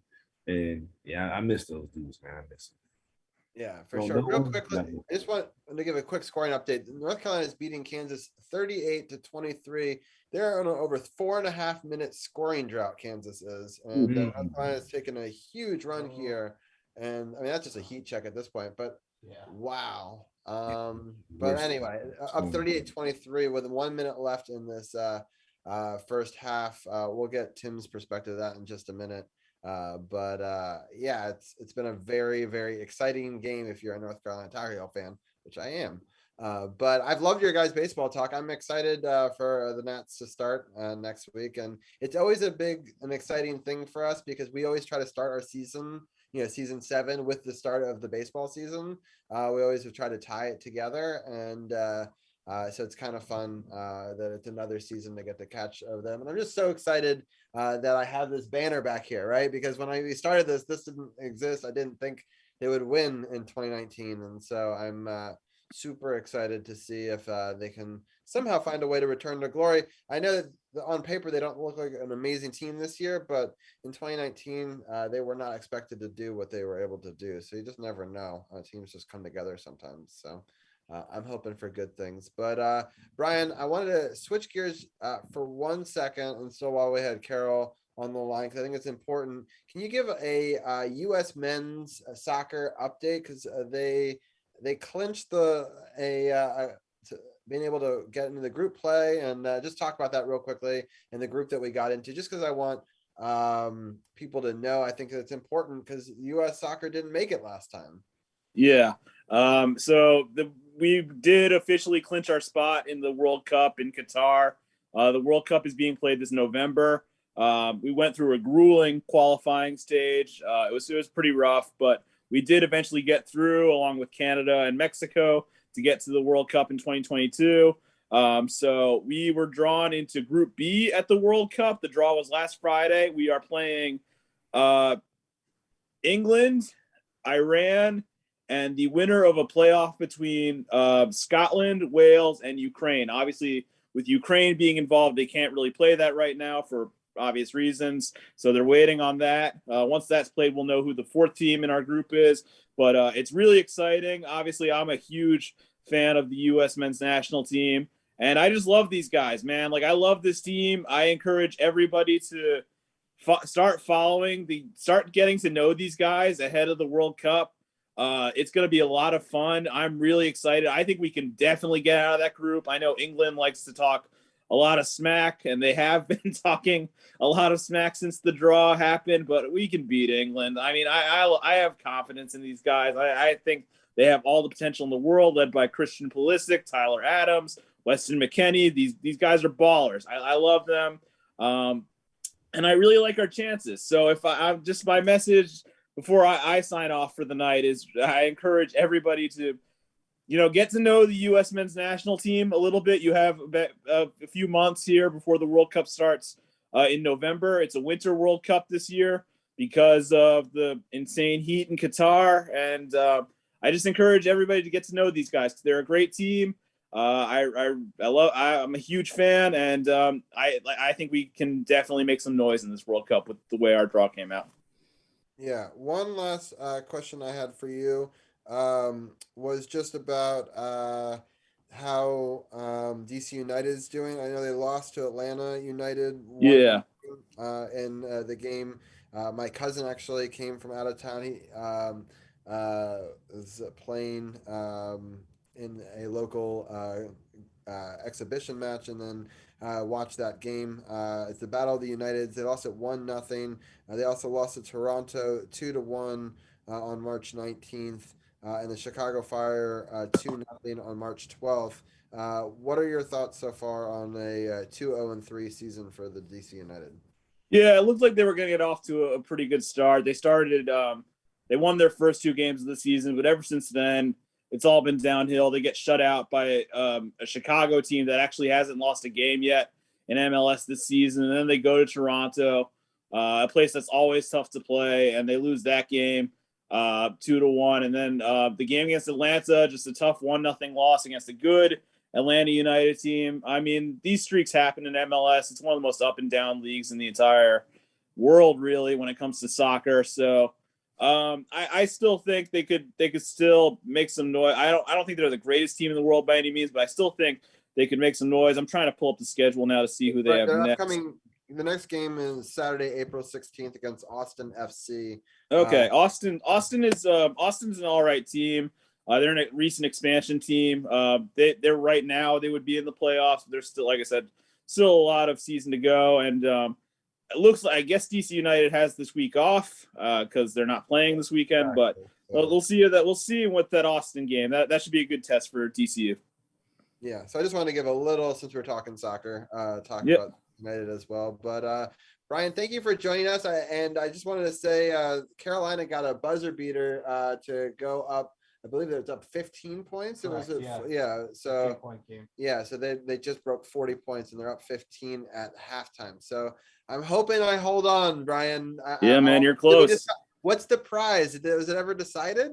I think I'm just gonna send you. I'll probably just send the winner, which I guess is looking like you. I'll probably just send you an Amazon gift card if that works. I'll knock For on you. wood. I'm superstitious, but hopefully we're able to hold on. That would be awesome, and a spot on your podcast, which would be fun. Yeah, I can get you on the podcast too, for sure. Yeah. So, all right. Well, sounds good, Brian. Well, I will let you go. I know that you've got an early morning tomorrow. Thank you for doing the tournament. Yeah, no problem.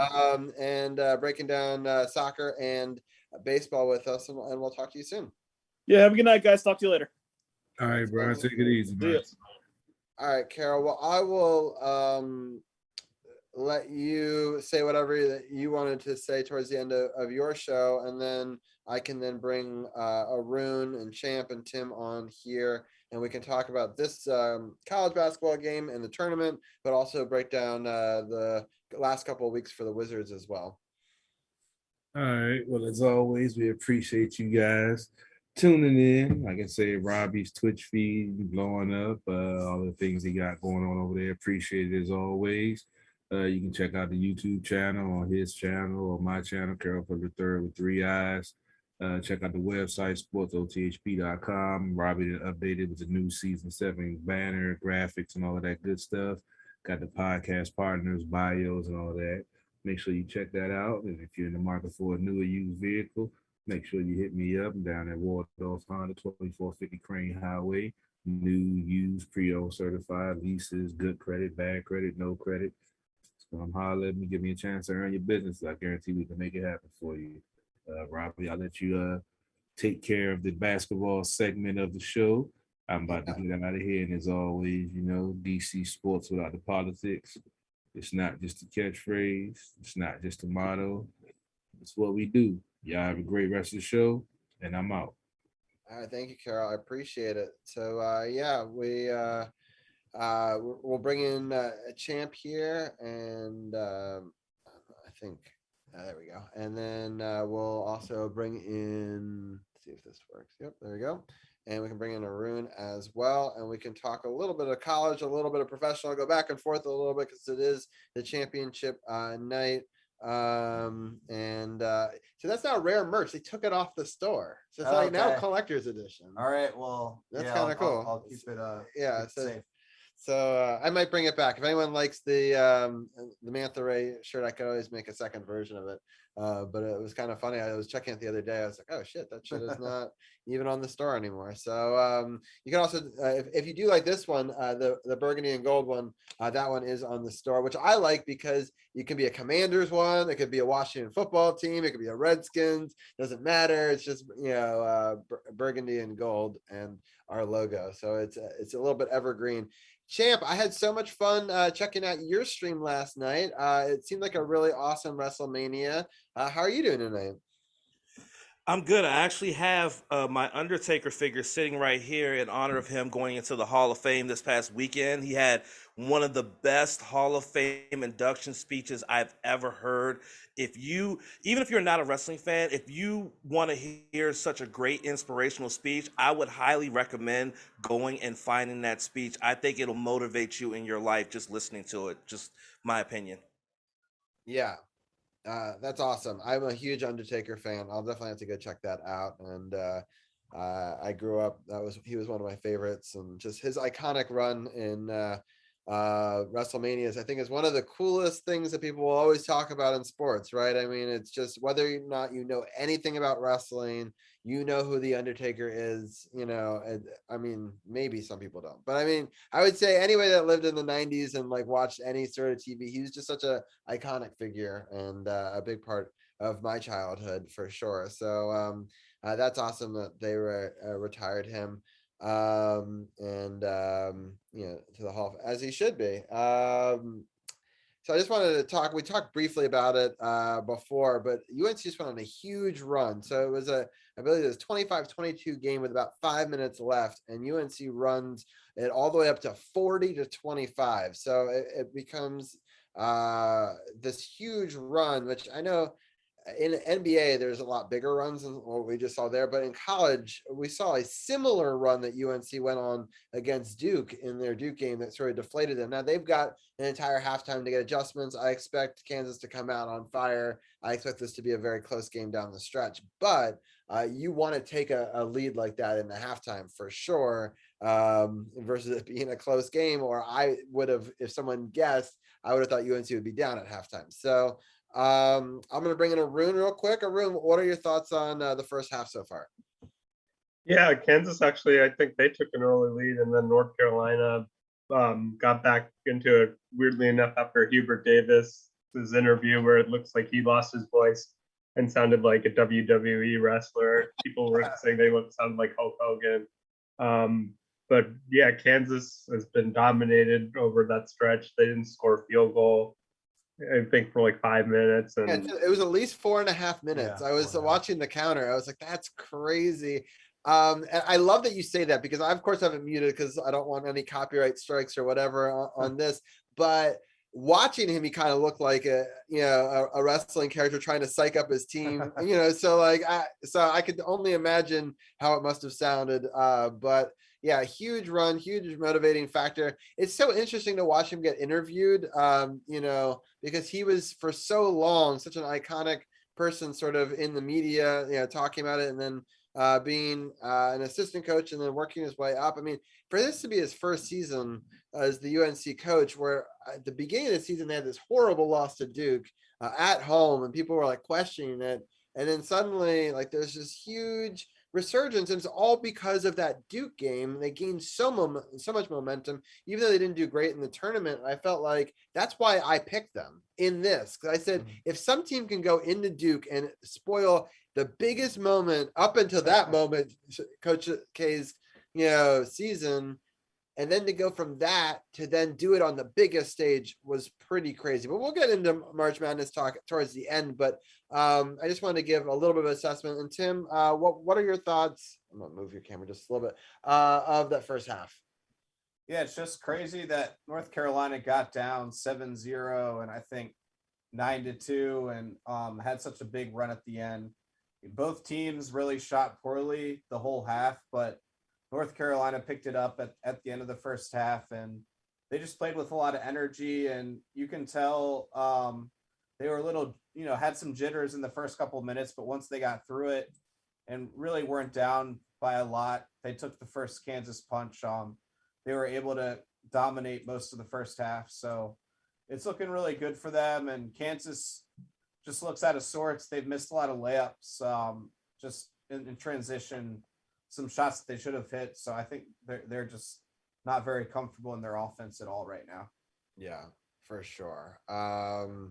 Ken, you're not watching it, right? You're usually watching wrestling, I assume. Well, usually I'm watching like YouTube videos, but I'm actually watching the Raw after WrestleMania because this is the first one with fans in 2 years. And just as I expected, this crowd is absolutely just rowdy and just all into it. And it's so much fun to watch. I miss this so much. I miss the crowds after WrestleMania, after a really good 2 nights of WrestleMania.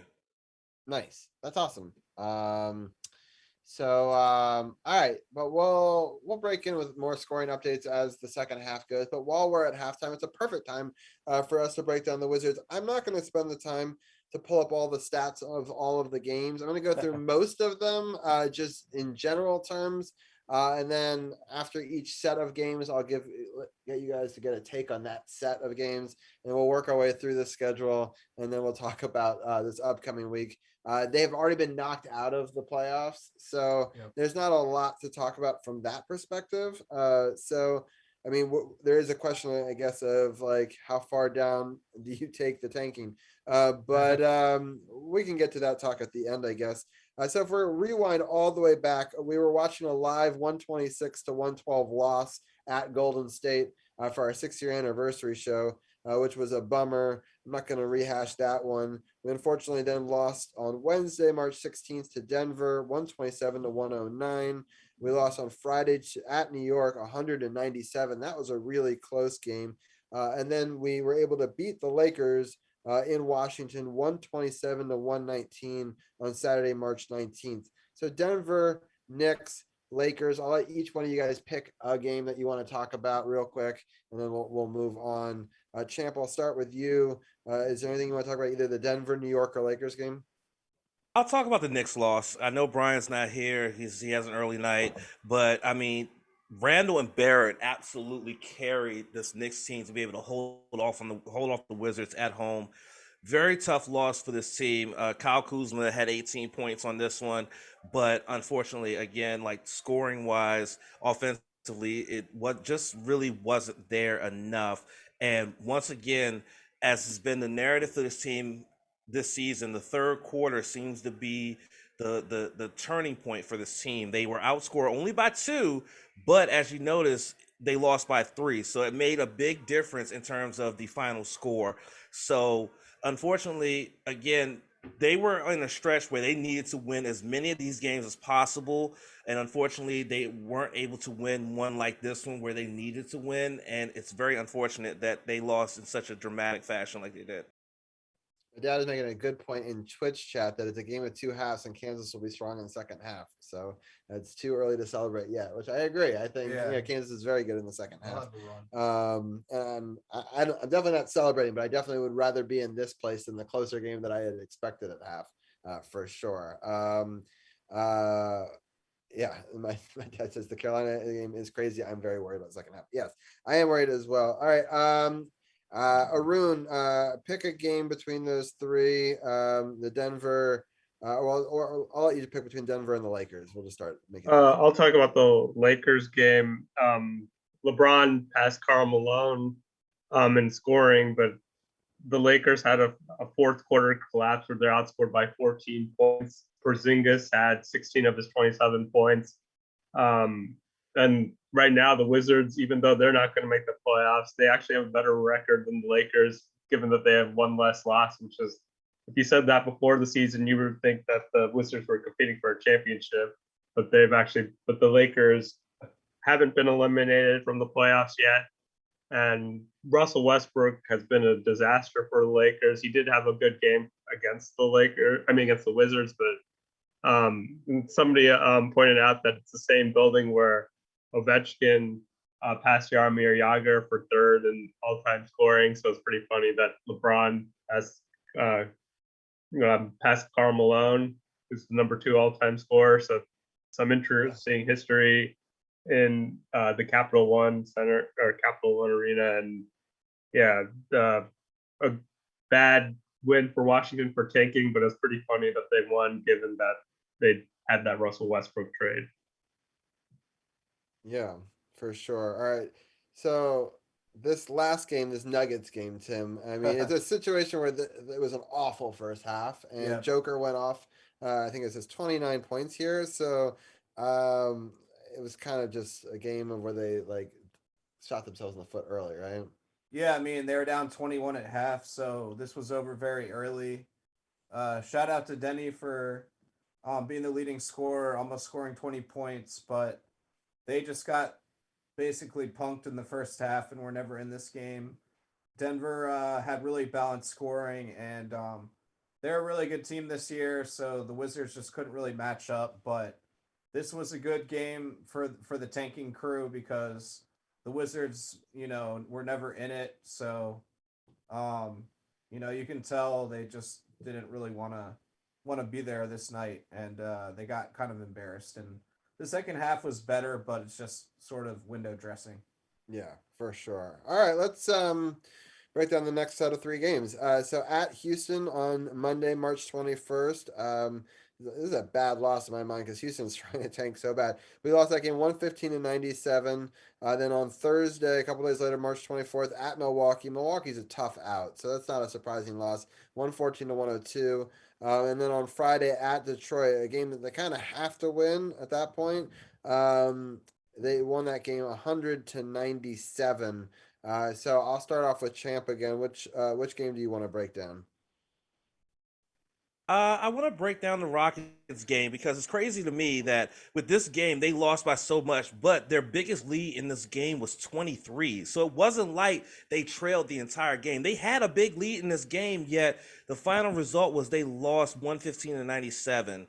Porzingis has absolutely turned out to be a great acquisition. He had a double in this game, but Christian Wood absolutely went off 39 with 10 boards. And it was just another one of those situations. And what didn't help also was the 3-point shooting. Rockets shot 51% from beyond the arc. The Wizards shot 20%. You're not going to win many games when you're not making shots from beyond the arc and your opponents are. So this was another one of those losses where they went up against a very lowly team in the Rockets and absolutely just got boat raced. It's embarrassing, I'll tell you. Yeah, it's really embarrassing, especially because they're not even playing John Wall. Like, I don't know. It's just the whole thing is seemingly ridiculous to me. Arun, between the Milwaukee and Detroit game, which one do you want to break down? I'll talk about the Detroit game. Denny actually played really well. He had 21 points and 10 rebounds. Sadiq Bey actually only had single digits, surprising given he had like 50 points a couple of days before that Wizards game. But the Wizards were able to hold on in the end. The Pistons kind of made a comeback towards the end, but Denny hit a clutch basket. And the Wizards have now beaten the Pistons, like, I believe, like 6 times in a row. The Pistons aren't very good right now, but although they have a lot of good young pieces, and they'll probably be a team to be reckoned with. But as of right now, the Wizards just own them. Yeah. Talking about a team that owns us, though, the Milwaukee Bucks. I mean, it starts off terrible. 32-13 in the first quarter. It's kind of a close second quarter. The Bucks kind of pull away in the third, and then in the fourth, the Wizards actually outscored them 36-22 to come back and make it a close 114-102 game. But the Bucks were shorthanded, and it still made us look really bad. Porzingis played pretty well, but just overall, just no one kind of dominated the scoring for us. We have like a lot of players that are right around 16, 17 points. Yeah. But you kind of in today's NBA needed someone to break 20 or yeah, 30 probably. yeah, probably 30 exactly. So that's tough. What were some of your thoughts on this game? Yeah, I like how I'm covering all the blowout losses, the worst, Yes. the worst ones. But yeah, just again, you can't fall down by. I know we've been talking about the third quarter, but you can't fall down by 19 after the first quarter, and just another game where the Wizards appeared like they didn't really want to be there. The fourth quarter made the score look a lot better, but really they were down by like 30 for a lot of this game. So, they're playing a great championship team, but they just have to have more professionalism. And I think maybe they were embarrassed a bit from this game because they did play better later after that, won some games. But yeah, just a non-competitive loss overall. Yeah, for sure. All right, let's get into the next set of games. We have the revenge game against Golden State Warriors, which this game kind of shocked me that they were able to win 123-115. I actually watched a little bit of that game. Then Tuesday, March 29th versus Chicago, that was a loss, 107-94. And then Wednesday, March 30th versus Orlando, they were able to win that game 127-110. So an interesting week indeed. I'm going to start off, Tim, since I've given you both horrible games. I'll let you pick a game this time: Golden State, Chicago, or Orlando. Which one do you want to talk about? I'll pick Golden State just because obviously that was the most positive game of that group. Yeah, I mean, very unexpected win. I think it's possible. The Warriors are really struggling right now, so I think the Wizards caught them at the right time.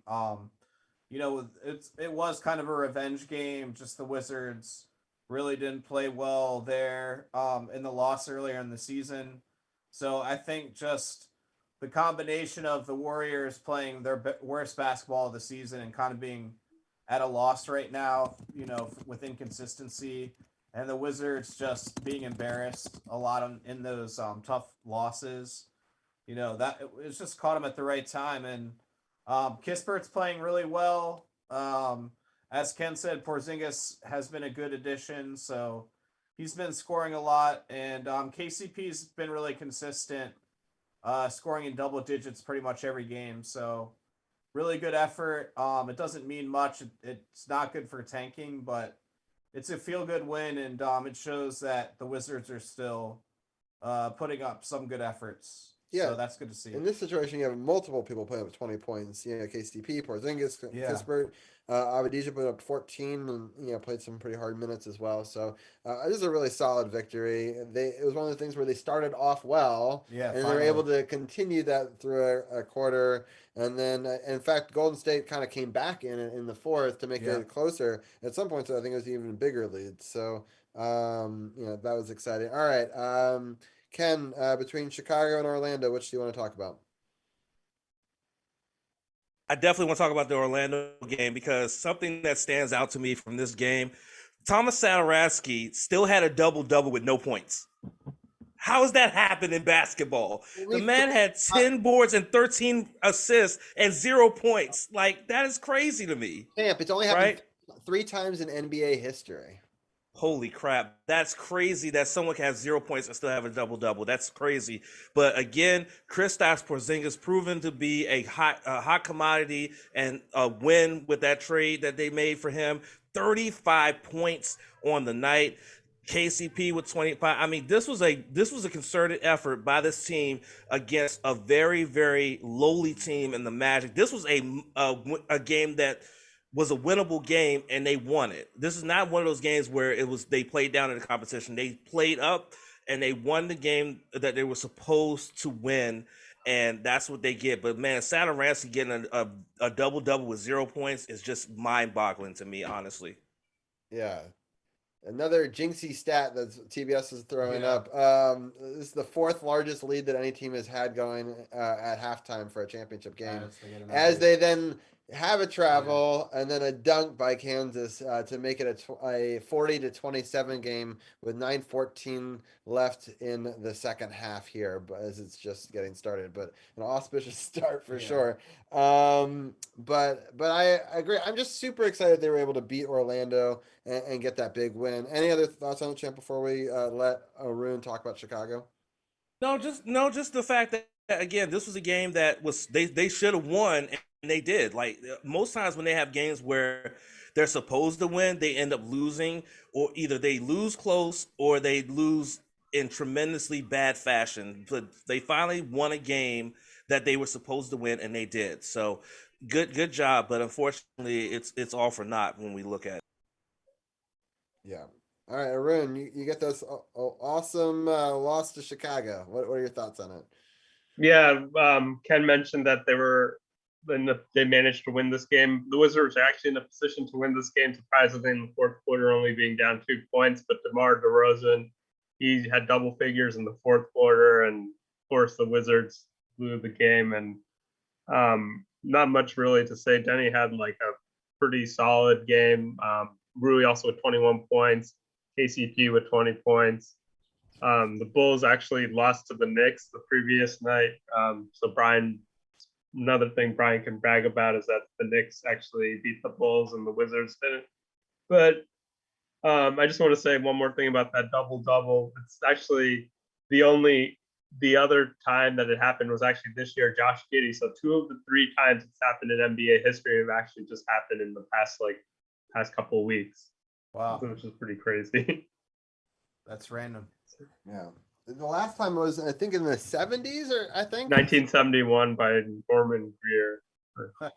Yeah. So long drought. That's crazy. We all saw that. That was a nut stat. I was like, what are the odds that could even happen? But I didn't even know it could happen. I've never heard of anybody being able to be so prolific on both assists, because you got to figure that at some point you got to score the basket to at least draw the focus to be able to get that many assists. I've done it in 2K. That counts. That's awesome. Or some offensive rebounds with putbacks. So Kansas has this really good start here to this second half. It's 29-40. UNC step back. See, now they're just lobbing up threes here. So it's just not a good way to start the half. Arun almost made me spit out my wine with his comment about 2K. That was funny. The Jayhawks score the basket right there, 31-40. It's only a 9-point game, so a big portion of that 15-point lead already erased here pretty early. But we'll see if North Carolina, how they respond to it. I think that they will. Let's see. Nice. Knocks down the 3. Tar Heels get their first points of the second half, finally. So they take a 12-point lead right there with 17-10 left in the second half here. All right, let's go. Keep on breaking down these games. So now the calendar switches to April. We have 2 more games to break down. We've got a Dallas win. It was a huge win, and we have a Boston loss. It was a pretty epic loss. So kind of lopsided games. I'm gonna let each one of you guys break down both of them. So they're the last 2 games. I'll break down the scoring real quickly of the Mavericks game. The Wizards outscored them 41-30 in the first, and then 26-23 in the second, and outscored them 27-25 in the third, and then outscored them 41-25 in the fourth. And I can't even remember the last time the Wizards outscored an opponent on all 4 quarters. And that's how you get a 32-point victory. But just overall, just a really great effort. Luka Doncic still did 36 points, which is incredible. But KCP also had 35. Porzingis had 24. Hachimura had 21. And a bunch of players also were in double digits, including Denny Avdija. And so we'll break this game down, and then we'll break the loss down. I'll start off with you, Champ. What were some of your thoughts on this Mavericks game? This was an absolute drubbing by the Wizards. Again, and I apologize for the background noise. I'm near a highway, but my fault. But they drubbed the 4th best team in the Western Conference. Absolutely drubbed them. Like the Mavericks never led in this game, ever. The Mavs never led in this game. The biggest lead that the Wizards had was 34 points. So this was an absolute just butt whipping by the Wizards with a bunch of scoring from some of your top stars. This is the type of win that you needed, but this win came too little, too late because of where they are in terms of the playoffs and stuff like that. But still a really good feel-good win to be able to beat one of the top teams in one of the toughest conferences in the NBA in the Dallas Mavericks. Absolutely just a dominating win. Yeah, Kansas is really cutting into this lead. Just a great drive, and it's making me really nervous. But I guess this is what I thought the game was always going to be like. So, but yeah, I'm just really excited they were able to like blow out a team that I thought was pretty good. So it's just sort of strange that on any given day in the NBA, any team can kind of blow out any other team. Tim, what are some of your thoughts on this game? Yeah, just Rui's had a tough season, but he scored over 20 points in this game, so it was nice for him to have a breakout. Just KCP was great. A lot of balanced scoring. Dallas was pretty bad, except for Luka. So just a random, really good win. Wizards won 4 out of 5 after this game. So just, to be eliminated and to have a good stretch there shows a lot of professionalism. So maybe the coach is kind of getting his message across, but like you said, anything can happen any night. So kind of a fluke, but you'll take it. Yeah, Arun, what are some of your thoughts on this game? Yeah, this was the return of Spencer Dinwiddie and Davis Bertans. And Dinwiddie had 8 points, and Bertans with the rare 0.00000 stat line, which is pretty bad. Not rare for him. Usually he shoots it and like misses like 5, or he also fouled out in 10 minutes earlier a couple of weeks ago. So 0 fouls. Good improvement by him by not fouling, but it was pretty crazy that the Mavericks only had 2 players in double figures and both played really well. Like imagine if you combined for 58 points and your team doesn't do anything. So that's pretty much what happened. And Porzingis with 25 points. Spencer Dinwiddie has hit like a 3 or 4 game winners, which is pretty crazy with the Mavericks, but he looked like he did with the Wizards prior to the trade, and might be just a good trade for both teams because Dinwiddie's playing really well with the Mavericks, and Porzingis is playing. I think he could make an all-star team if he can stay healthy with Washington. So, but then it's nice to get a 32-point win, but not so much to follow up with a 42-point loss. But we'll get to that. Yeah, that's a good segue, right? I mean, it's as good as I'm gonna get. So, this is a bad game. Celtics dominate the first 35-22. Wizards score 37 in the second, but still Celtics score 35 again. So they score 70 points in the first half, and they let them score 34 in the third. So it's 3 quarters in a row with 34 or more points. And then they score 40 in the fourth. So every quarter they scored 34 or more points, which is pretty bad. You're going to lose all games with that situation, no matter how many points you're able to put up. It's just in no way are you ever going to put up 144 points. So like, I don't even know how to break this game down, but I'm going to start with you, champ. We got pooped on. Point blank, period. This game right here just showed me that this team knew they were out of the playoffs and they gave up. Because they got absolutely destroyed in this game. Their biggest lead in this game was 4 points. The biggest lead for the Celtics, wait for it, 43. And they won by 42. This just showed me that this team absolutely gave up on the season. They felt, oh, we're not in the playoffs, whatever, let's just phone it in. And you're a professional basketball team. You should be playing these teams hard every week, regardless of every game, regardless of whether you're in the playoffs or not.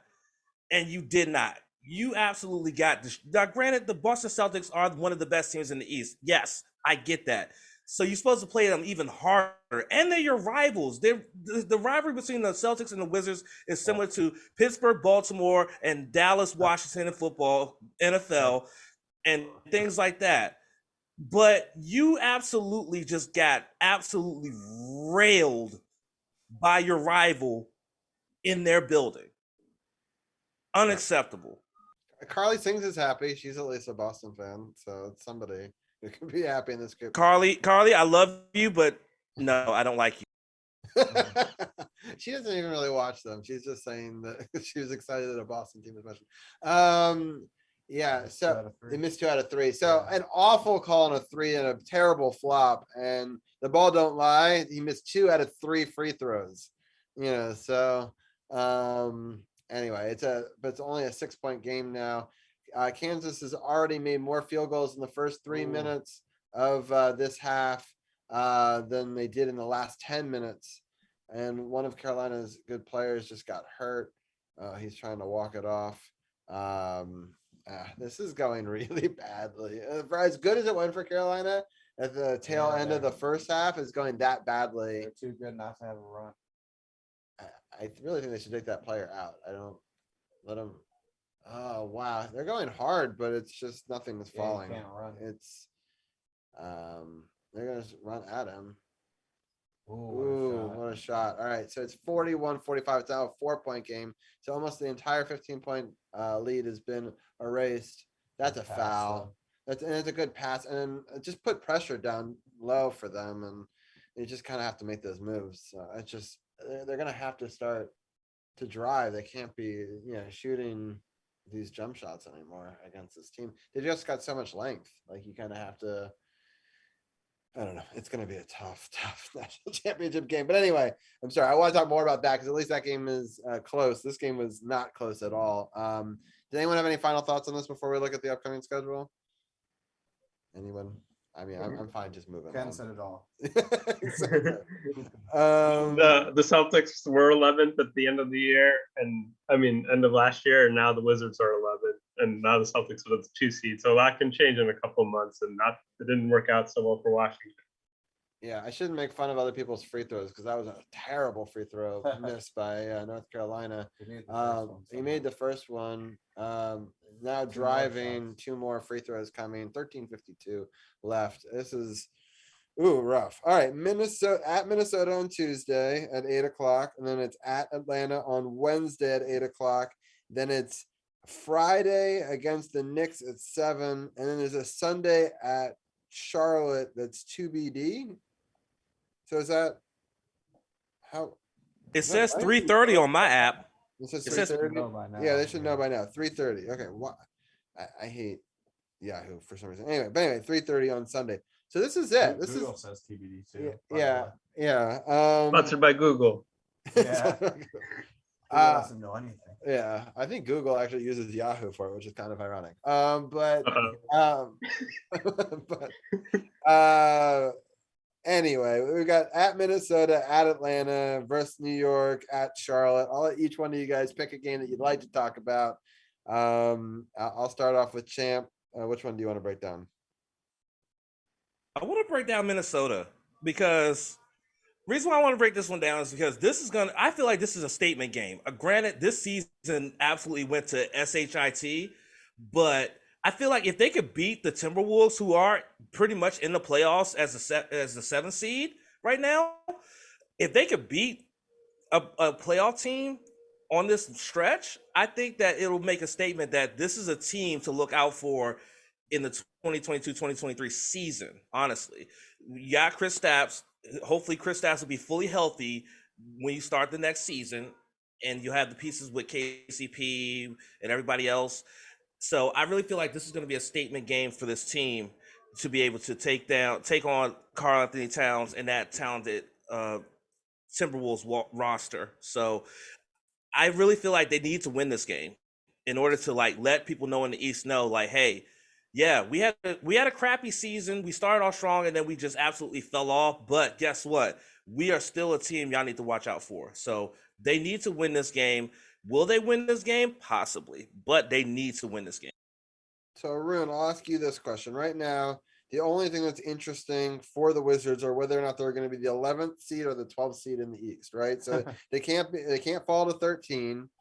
The Knicks are one win more than them. They play the Knicks. I mean, Arun, do you want the 11th seed? Do you want the 12th seed? Does it matter? What are your thoughts? Well, I think the interesting thing is if they can have a worse record than the Lakers, then they'll, instead of having an 11% chance at the top 4 pick, they'll have a 25 or 26% chance at the top 4 pick. Right now, the Wizards actually have 3 more wins than the Lakers. So I think Brian might want to be the 11th best team, but I think the Wizards should probably consider just playing their young guys. Like, it's nice to get some good effort out there, but they should probably not try to push Porzingis too much. He's already shown he can be a good player. Give guys like Denny and Rui some chance, and maybe that guy, say a Todd rookie, some run, Corey Kispert. But if they can slip down, then they getting a top 4 pick in this draft.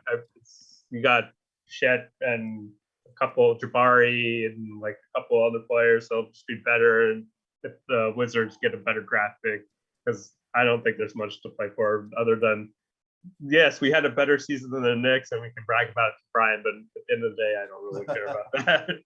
Yeah, that's true. That is huge, though. Yeah, it is important for our group chat, though, the collective roundtable has. But beyond that, I agree.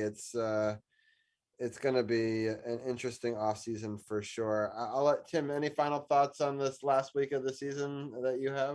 No, I just think it's a very tough stretch with 4 games in like 6 days. So if they can even win 2, that would be really good. But I'm seeing a lot of losses in our future. Yeah, for sure. Stewart says they're forcing almost every play, and the UNC's entire lead has been obliterated. So thanks, TBS, for talking about how large of a lead it was. I appreciate it. And I guess I don't think I really jinxed it. I just knew that they were going to come. I mean, I just think that they were a better team than they showed in the first half. So just don't. They were the favorite. Kansas, I mean. Yeah, exactly. I think that they're a better team than UNC. I was just had false hope, which is the worst. I hate when I believe and I really think it's going to happen, and then it gets taken from me. So I'm hoping, we find a way. The Pokemon in chat if anyone wants an Elekid.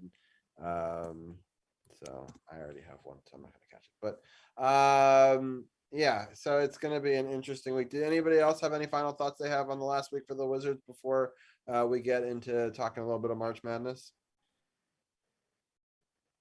Ken, are you good? All right. I will, since I know that Ken, you're not going to be talking about the March Madness segment, I'm going to let you talk a little bit of wrestling real fast. Talk about your quick thoughts on WrestleMania and overall, and let people know what they can catch on your podcast. And then I'll let you get out of here while we talk more March Madness stuff. Let me tell you something. WrestleMania this year was so much fun to watch. It was really great to just check out a WrestleMania with a full crowd. Last year they finally had a crowd back, but it was like half capacity. But this year it was full capacity. So much fun. Roman Reigns is sitting in the ring right now, cutting a promo as the undisputed WWE Universal Champion. Just a fun time to be a wrestling fan. There was so much other wrestling going on in Dallas, in the Dallas area surrounding WrestleMania. So it was a great time to be a wrestling fan. This Saturday on the podcast, myself and Seth, we will be recapping everything that happened with WrestleMania weekend with Stand and Deliver for NXT, both nights of WrestleMania, and all the fallout from both of those events and everything else in wrestling.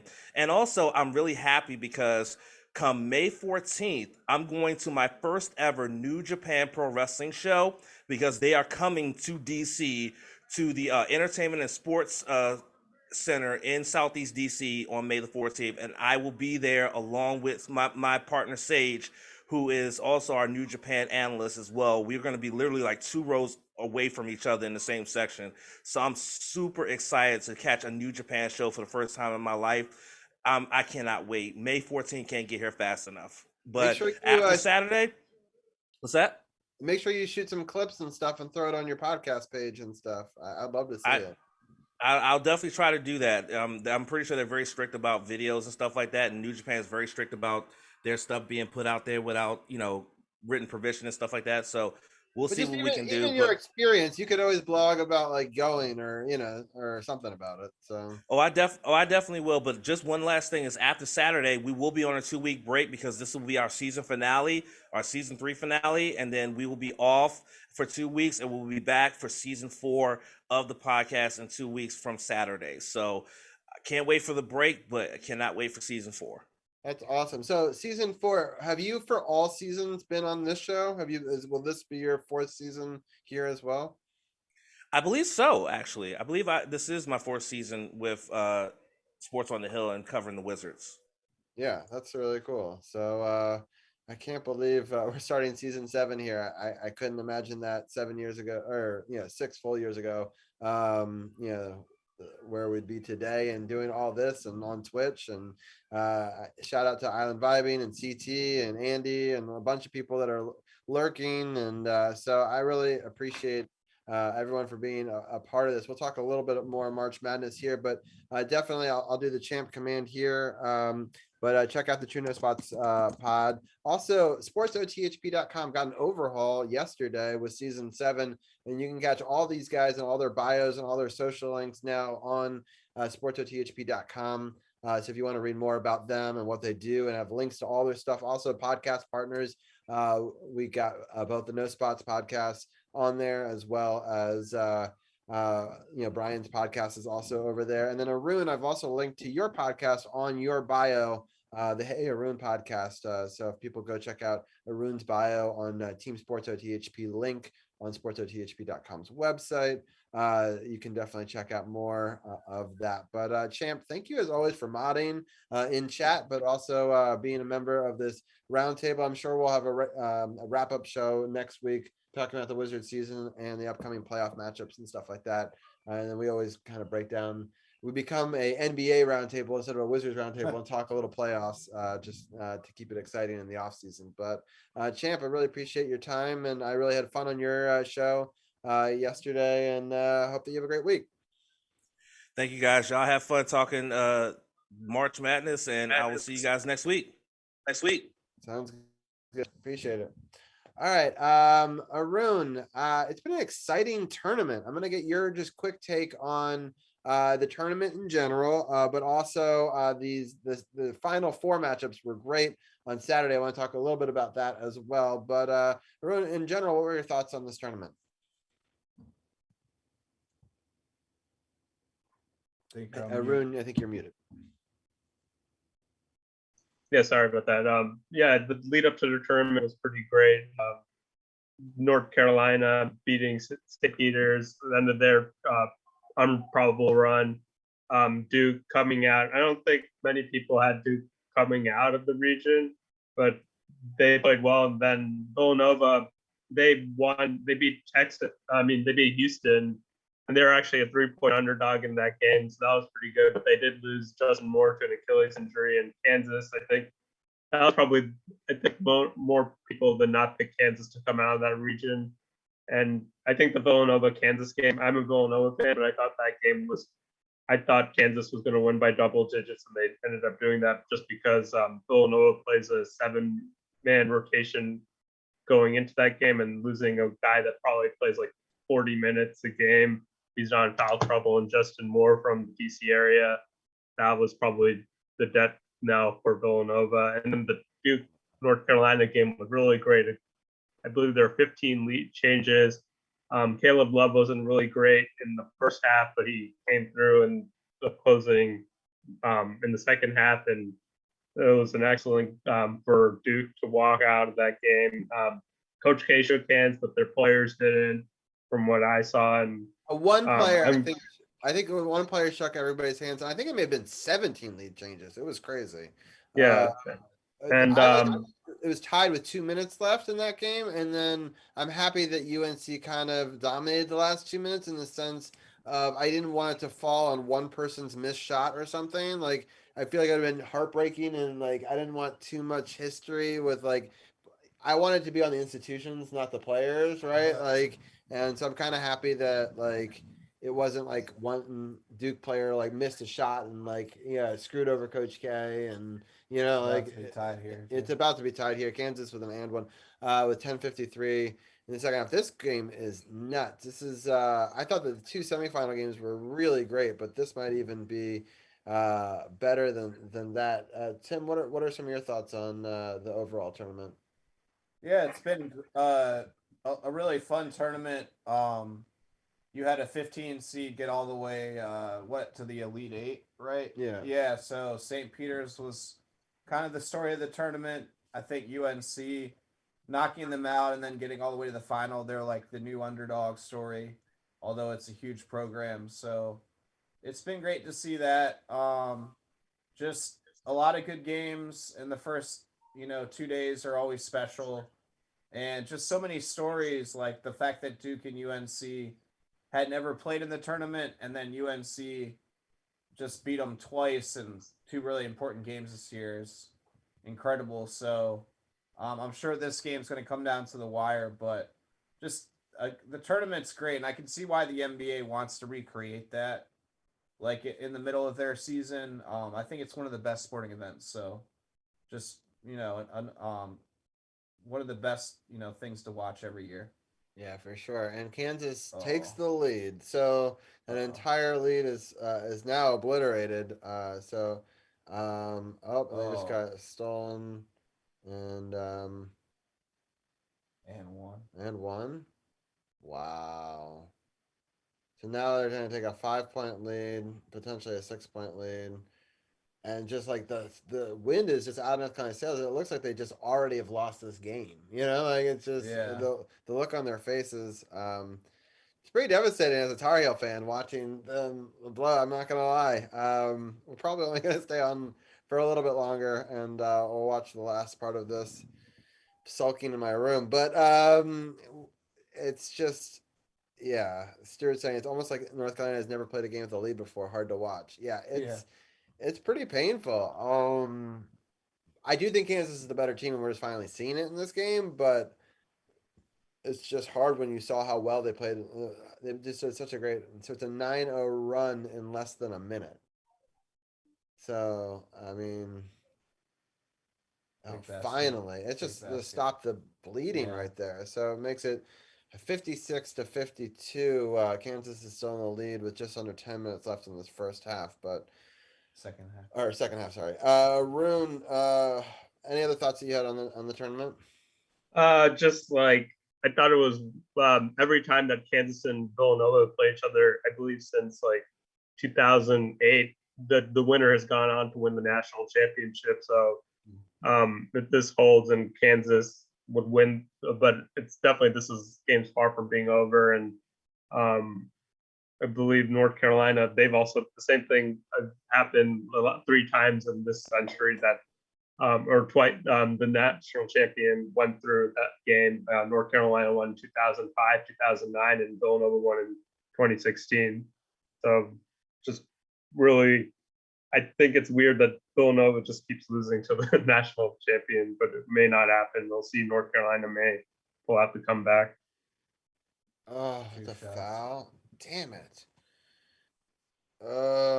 They're just calling a lot of ticky-tack things at this point, which is frustrating with under 10 minutes left. Yeah, so it's just, I mean, let him, I don't know. I think a late call because you hit him in the head there. Yeah, that's why. Hit him in the face. It's on the box out. I get it, but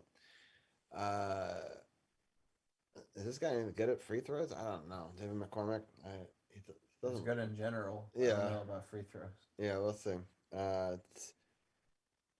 Nope. Not on the first at least. 56-54. It's still a 2-point game. Kansas misses the first free throw. 8:49 left in the second half here. But if anybody has any final questions, we'll take them in either of the chats. But I think we'll probably wrap it up here and let people watch the last 8 minutes of the national championship. And maybe we'll get EJ on next week and we'll recap what happens in the final 8 minutes here. And he makes the second free throw. They take a 3-point lead with 8:49. But Arun, any final thoughts before we let you go?